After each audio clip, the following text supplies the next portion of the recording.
माननीय सदस्य श्री आगा रोहला मेहंदी जी।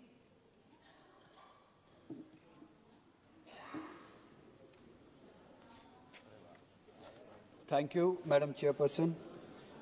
मेरे पास वक्त उतना ज़्यादा नहीं है, कम है, मैं पॉइंट पे आ जाता हूँ।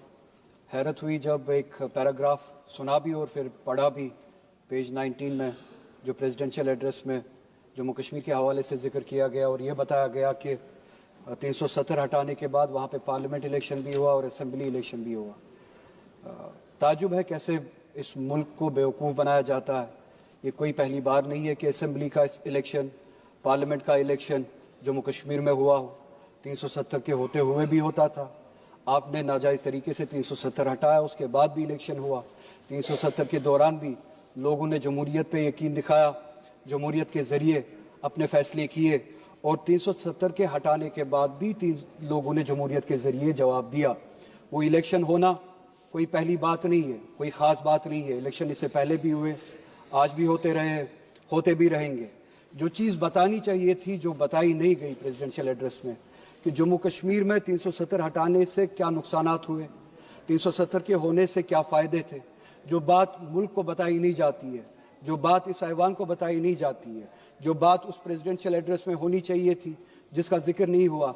कुछ पॉइंट्स की तरफ मैं इशारा करूंगा।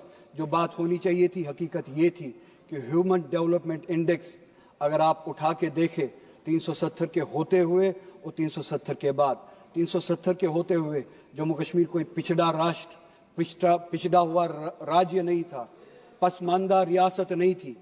370 के होते हुए HDI के इंडेक्स पे, ह्यूमन डेवलपमेंट इंडेक्स पे जम्मू कश्मीर का शुमार 6ठे रियासत का होता था।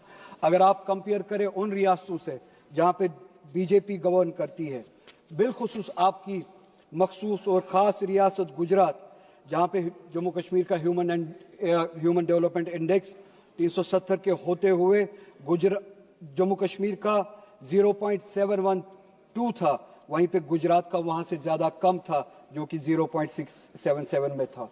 हरियाणा का जम्मू कश्मीर से कम था 0.702 पे, उत्तर प्रदेश का उससे भी कम था 0.596 पे, मध्य प्रदेश का जम्मू कश्मीर से बहुत ज़्यादा कम था 0.606 पे, बिहार का 0.76 पे। काश उस तरफ तवज्जो दी होती। जम्मू कश्मीर पे जो तोहमतें लगाते हो, जो जबकि हकीकत कुछ और है। 370 के होते हुए जम्मू कश्मीर इन सब रियासतों से, जिसमें आपकी गुजरात भी शामिल है, बहुत ज़्यादा बेहतर थी। पॉवर्टी राइट 370 के होते हुए, जिसका जिक्र यहाँ पे नहीं हुआ, जो बताया जाना चाहिए था, जम्मू कश्मीर जो इस मुल्क की सर्वे हुई है, आखिरी सर्वे हुई है, जम्मू कश्मीर में 10.3% पे थी, जो कि गुजरात से कहीं ज़्यादा बेहतर है। गुजरात जहाँ पे 16.6 की पॉवर्टी रेट है, परसेंटेज है, यूपी की 29.4% है, मध्य प्रदेश की 31.7 पॉवर्टी परसेंटेज है, बिहार की 33.7 और 370 के होते हुए उसी मुकाबले में जम्मू कश्मीर की सिर्फ और सिर्फ 10.3 पॉवर्टी रेट थी। ये बताना आप भूल गए।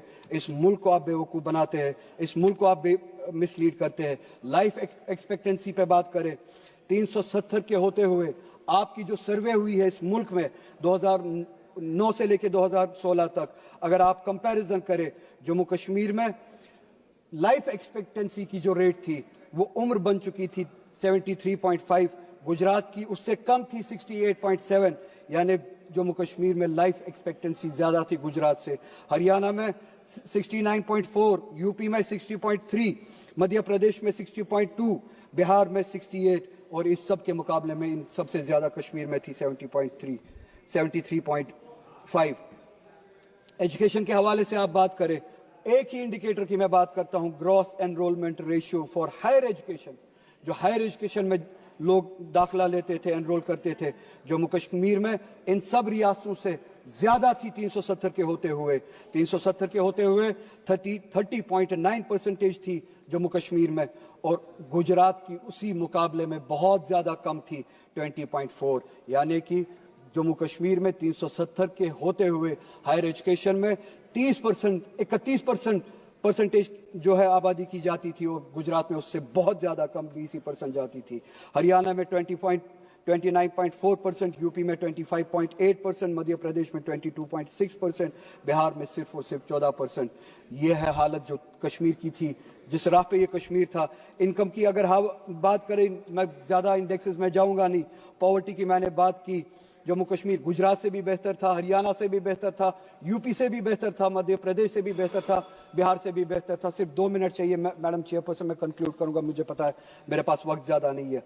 पोस्ट एब्रोगेशन का डाटा एक ही इंडिकेटर उठाते, ये सारे इंडिकेटर्स 370 के होते हुए जो यहाँ पे बताया नहीं गया, पोस्ट एब्रोगेशन का इंडिकेटर एक ही अगर उठाए एम्प्लॉयमेंट का, चूंकि मेरे पास वक्त नहीं है, उसी रियासत में जहां पे ये इंडिकेटर्स थे, आज एम्प्लॉयमेंट जो रेट है वो 32% पे पहुंची है।